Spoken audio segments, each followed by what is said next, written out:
Ijoollee waqtiin kun waqtii qormaataati. Isin qormaata semesteera lammaffaatiif haala kamiin of qopheessaati kan isin jirtan. Kan isin dubbistan erga qormaati geemu utuu qormaatiin ga'een dursa dubbistu. Nagaa isin gaafachuun daganne akkam jirtu ijoollee nagaa keessani. Egaa kun qophii addaa haala dubbisa barattoota qophii qormaataatiif taasisaa jiran ilaalchisee simbiraan ga'uudhaaf kan qopheeffannedha.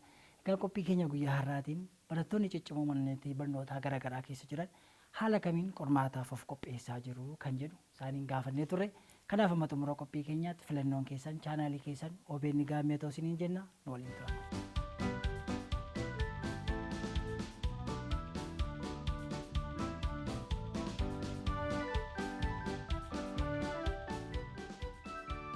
Tole ani barattuu cimtuudha akkasumas immoo semesteera tokkoffaatti tokkoffaan ba'e.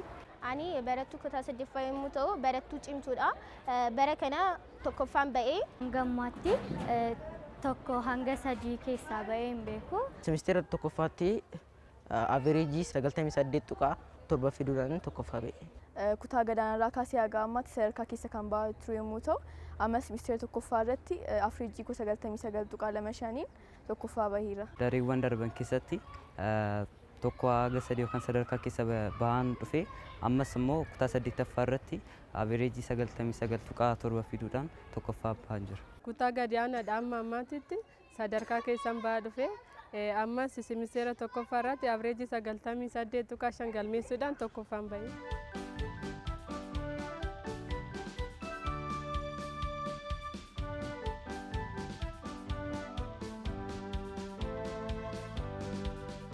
Ijoollee isin qo'annaadhaaf tooftaa akkamii fayyadamtu?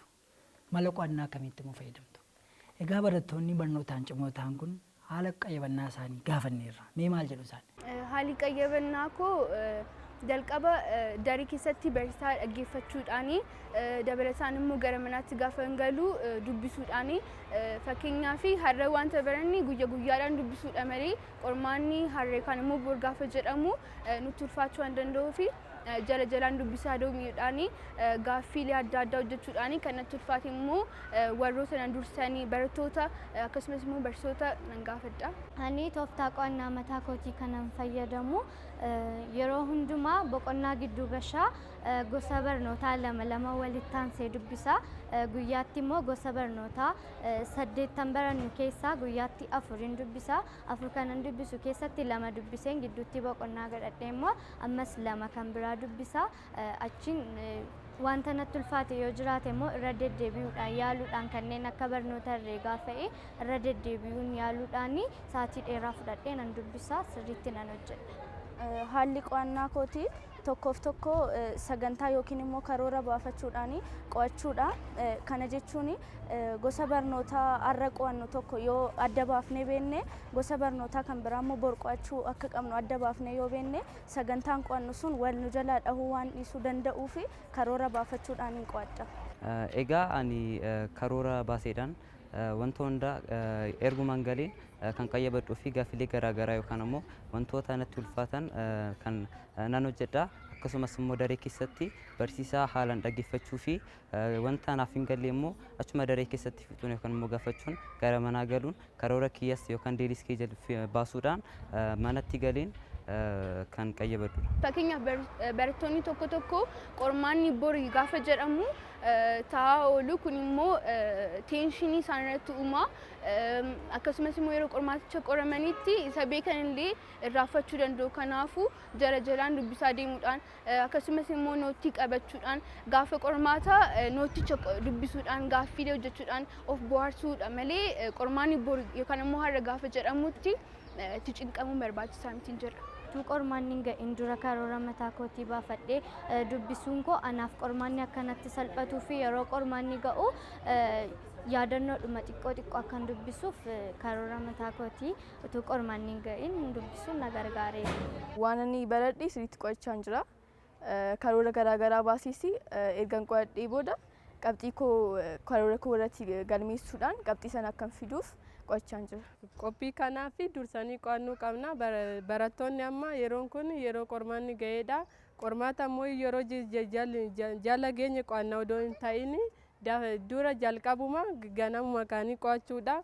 Kana jechuun immoo yeroo qormaanni jala ga'e odoon ta'in duruma qophaa'anii yeroo qormaanni jala ga'e immoo qormaata isaanii daftara isaanii gaggalagashanii ilaaluu qaban jedhee yaada. Otoo barumsan jalqabin iyyuu karoora baasee amma wanatti karoora sanaan sirnaan hordofaa yeroo tokko otoo hin gubinii qo'achaa jira. Tokkoffaa qormaanni ministirii kan kutaa 8 qofa otoo hin taane kan waggaa 2 kan kutaa 7 fi kan kutaa 8 of keessatti hammata. Kanaafuu kan kutaa 7 kan kutaa 8 wal duukaa deemsisuudhaan qo'achaa jira. Barattoonni qophiiwwan adda addaa taasisuu qabu. Barnoota adeemsa baruu barsiisuu milkeessuu keessatti gaheen barsiisotaa fi barattootaa murteessaadha. Barattoonni sagantaa isaanii baafatanii wantoota daree keessatti barsiisaa yeroo yerootti isaan barsiisu irratti xiyyeeffachuudhaan galanii maatii isaanii waliin shaakalu wantoota isaan dhibe immoo yeroo yerootti barsiisaa isaanii waliin hojjechuun gaaffilee adda addaa isaaniif qophaa'e sana irra deddeebi'anii hojjechuu fi jala ga'anii dhiphachuutu hin taane yeroo dheeraa keessatti qophaa'anii yeroo yerootiin qophaa'aa yoo deemanii qormaata isaanii qabxii olaanaa galmeessuudhaaf isaan gargaara.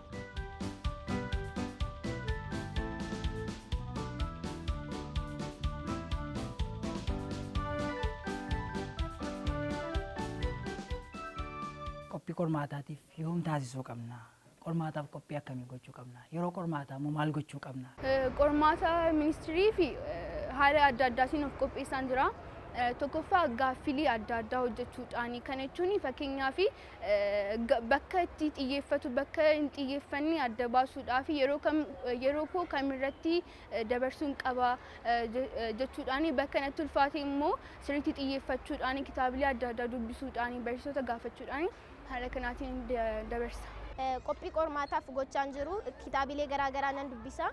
Tiitoriyaalii dabalataas waan nuuf kennamuuf yeroo sana gaaffilee shaakalaa yookaan immoo bara darbe ministirii isaan qoraman ni hojjenna.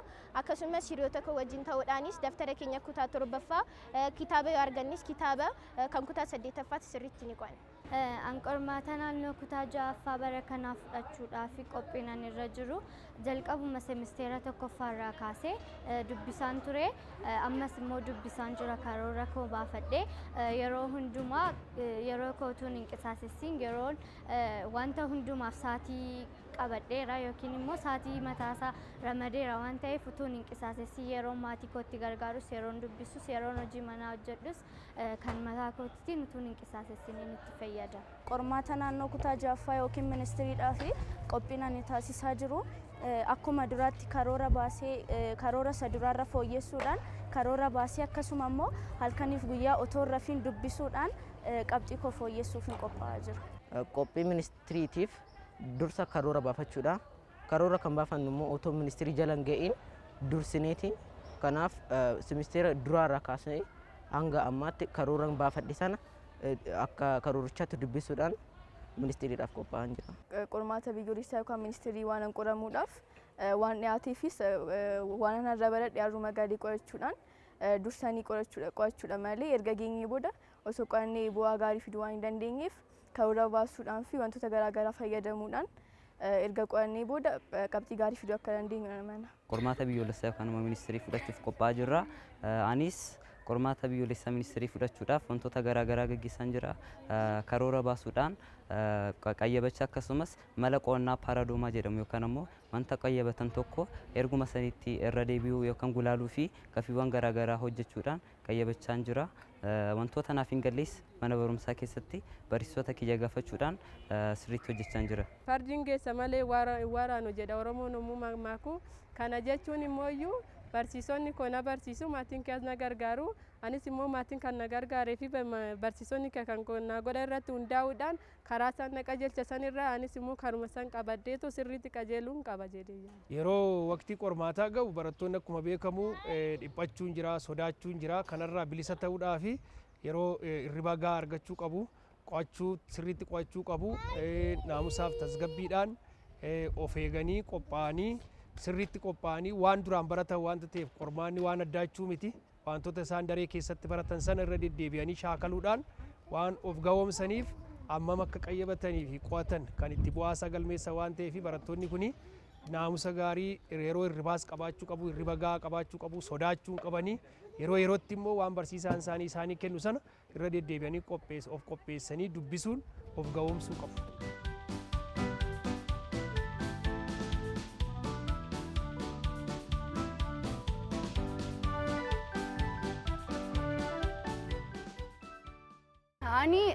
tokkoffaa akka mana barumsaa kootti akka kutaa magaalaatti illee qabxii gaarii galmeessuu nan barbaada. Kanaafis immoo haala adda addaatiin of qopheessaan jira. 96 yookaan 95 ol fiduuf karooran qaba. Isa kanas immoo milkeessuudhaaf wantoota garaagaraa gaafiiwwan garaagaraa hojjechaa karoora kiyyas deelii iskeejilii kiyya eeguudhaan gaafiiwwan garaagaraa hojjechaa akkasumas daree keessatti barsiisaa kiyya xiyyeeffannaan dhaggeeffachaa jira. Ani akka karoora kiyyaatti qabxii akka mana barumsaa kanaatti qabxii 98 fi isaa ol fideetoo qormaata kana darbuun barbaada. Ministirii yookaan qormaata biyyaalessaa saammaa irratti 95 ol osoo fidee karoora koo nan milkeessedhe yaada. Ani kan karoorfadhe ministirii 100 fida jedheen karoorfadhe.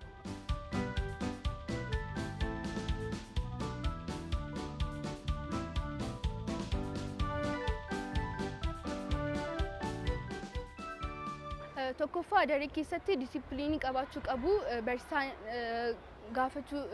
Barsiisaa sirnaan dhaggeeffachuu qabu. Dabalataan immoo yeroo ofii waan hin taane irratti qisaasessuu dhiisuu, gara manaatti gaafa galan jalaan dubbisaa deemuu, gaafa qormaanni gahu immoo haayilaayitii nootii qabatan sana dubbisuu, gaaffilee adda addaa hojjechuudhaan haala kanaan dabarsuu qabu malee qormaanni bor gaafa jedhamu teenshinaa hin qaban.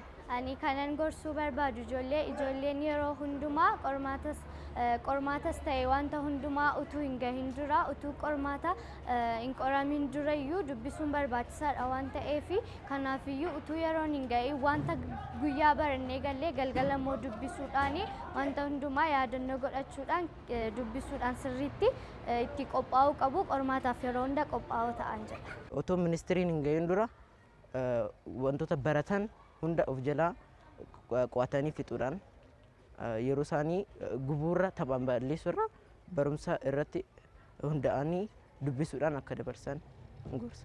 Ijoollee kanan gorsu yeroo isaanii qisaasa'ina malee fayyadamuu akka qaban xiyyeeffannoo isaanii barnoota isaanii irratti gochuu akka qabanii fi karoora baasuudhaan maatii isaaniis gargaaru ofii isaaniis sirriitti qo'achuu isaanii. Barattoonni hundinuu karoora baasuudhaan wanta baratan manatti galanii qayyabachuu akkasumas wantoota yeroo isaanii qisaasessuu danda'an irraa fagaachuun guutummaa guutuutti gara barnootaatti deebi'uun barnoota hojjechuu gaafiiwwan garaagaraa waggoota darban keessatti gaafataman yookaan immoo kennaman irra deebi'anii gulaaluu hojjechuu fi wantoota isaan hin galle immoo mana barumsaa keessatti barsiisaa isaanii gaafachuudhaan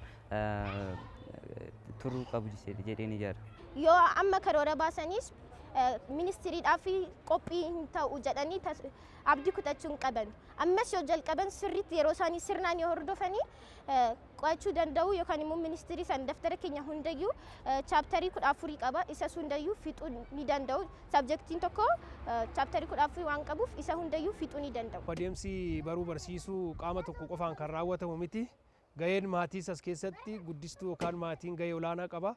Isaanis barattoonni isaanii maal barachaa akka oolan, eessa akka oolan yeroo hundumaa naamusa isaanii hordofuu, deeggarsa isaanii kitaabilee wabii adda addaa kennanii fi qopheessanii fi akka isaan shaakalan irra deddeebanii guyyaa guyyaatti waan isaan baratanii galan san akka isaan irra deebanii shaakalan taasisuu qabu. Deeggarsa adda addaas taasisuu fi qabu. Barattoonni kun yoo isaan of danda'an kitaabilee wabii adda addaa kennanii fi akka isaan of qopheessan taasisuu qabu.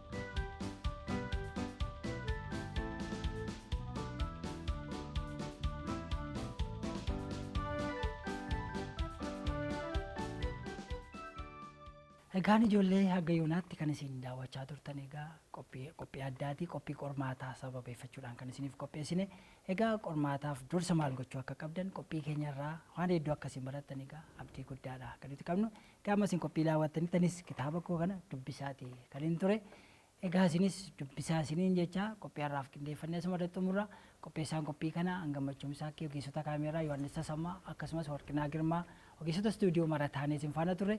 Egaa jaallatanii chaanaalii keessan OBN Gaammee waan daawwattaniif galatoomaa isiniin jecha qophiileen chaanaalii OBN Gaammee irratti hafan itti fufu gama kootiin nagaatti.